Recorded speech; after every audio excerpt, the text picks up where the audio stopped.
Numbers 22. Then the Israelites traveled to the plains of Moab and camped along the Jordan across from Jericho. Now Balak son of Zippor saw all that Israel had done to the Amorites. And Moab was terrified because there were so many people. Indeed, Moab was filled with dread because of the Israelites. The Moabites said to the elders of Midian, "This horde is going to lick up everything around us, as an ox licks up the grass of the field." So Balak son of Zippor, who was king of Moab at that time, sent messengers to summon Balaam son of Beor, who was at Pethor, near the Euphrates River, in his native land. Balak said, "A people has come out of Egypt. They cover the face of the land and have settled next to me. Now come and put a curse on these people, because they are too powerful for me. Perhaps then I will be able to defeat them and drive them out of the land. For I know that whoever you bless is blessed, and whoever you curse is cursed." The elders of Moab and Midian left, taking with them the fee for divination. When they came to Balaam, they told him what Balak had said. "Spend the night here," Balaam said to them, "and I will report back to you with the answer the Lord gives me." So the Moabite officials stayed with him. God came to Balaam and asked, "Who are these men with you?" Balaam said to God, "Balak son of Zippor, king of Moab, sent me this message. A people that has come out of Egypt covers the face of the land. Now come and put a curse on them for me. Perhaps then I will be able to fight them and drive them away." But God said to Balaam, "Do not go with them. You must not put a curse on those people, because they are blessed." The next morning Balaam got up and said to Balak's officials, "Go back to your own country, for the Lord has refused to let me go with you." So the Moabite officials returned to Balak and said, "Balaam refused to come with us." Then Balak sent other officials, more numerous and more distinguished than the first. They came to Balaam and said, "This is what Balak son of Zippor says. Do not let anything keep you from coming to me, because I will reward you handsomely and do whatever you say. Come and put a curse on these people for me." But Balaam answered them, "Even if Balak gave me all the silver and gold in his palace, I could not do anything great or small to go beyond the command of the Lord my God. Now spend the night here so that I can find out what else the Lord will tell me."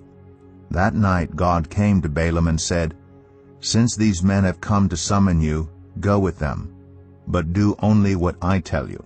Balaam got up in the morning, saddled his donkey, and went with the Moabite officials. But God was very angry when he went, and the angel of the Lord stood in the road to oppose him. Balaam was riding on his donkey, and his 2 servants were with him. When the donkey saw the angel of the Lord standing in the road with a drawn sword in his hand, it turned off the road into a field. Balaam beat it to get it back on the road. Then the angel of the Lord stood in a narrow path through the vineyards, with walls on both sides. When the donkey saw the angel of the Lord, it pressed close to the wall, crushing Balaam's foot against it. So he beat the donkey again.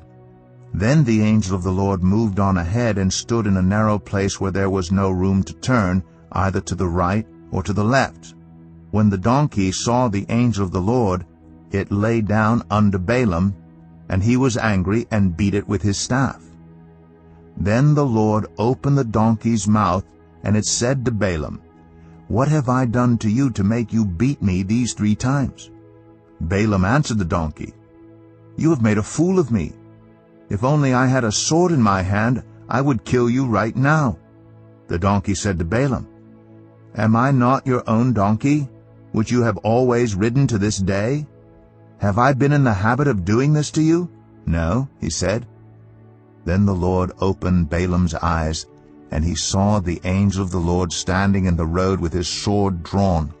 So he bowed low and fell face down. The angel of the Lord asked him, "Why have you beaten your donkey these 3 times? I have come here to oppose you because your path is a reckless one before me. The donkey saw me and turned away from me these 3 times. If it had not turned away, I would certainly have killed you by now, but I would have spared it." Balaam said to the angel of the Lord, "I have sinned. I did not realize you were standing in the road to oppose me." Now if you are displeased, I will go back." The angel of the Lord said to Balaam, "Go with the men, but speak only what I tell you." So Balaam went with Balak's officials. When Balak heard that Balaam was coming, he went out to meet him at the Moabite town on the Arnon border at the edge of his territory. Balak said to Balaam, "Did I not send you an urgent summons? Why didn't you come to me? Am I really not able to reward you?" "Well, I have come to you now," Balaam replied. "But I can't say whatever I please. I must speak only what God puts in my mouth." And then Balaam went with Balak to Kiriath-Huzoth. Balak sacrificed cattle and sheep, and gave some to Balaam and the officials who were with him. The next morning Balak took Balaam up to Bamoth Baal, and from there he could see the outskirts of the Israelite camp.